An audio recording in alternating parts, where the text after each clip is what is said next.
আজ দোল পূর্ণিমা। প্রতি বছর ফাল্গুন মাসের পূর্ণিমা তিথিতে সমস্ত হিন্দু সনাতনী সমাজ মেতে ওঠে এই দোল পূর্ণিমাকে কেন্দ্র করে। আজকের দিনে সনাতনী সমাজ ভালোবাসা আদান প্রদান করে রং মাখানোর মধ্যে দিয়ে।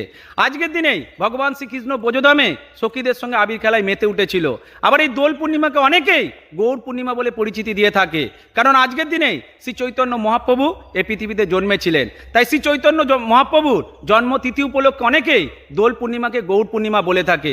আজকের দিনকে অনেকেই হোলিকা দহন বলে থাকে, কারণ আজকের দিনে হোলিকা ভাই প্রহ্লাদকে কোলে নিয়ে আগুনের ওপর বসে প্রহ্লাদকে মারতে চেষ্টা করেছিল, কিন্তু বিষ্ণুর আশীর্বাদে প্রহ্লাদের কোনো ক্ষতি না হলেও ওই আগুনে হোলিকায় পুড়ে ছাই হয়ে গিয়েছিল। তাই আজকের দিনটাকে অনেকেই হোলিকা দহন বলে থাকে।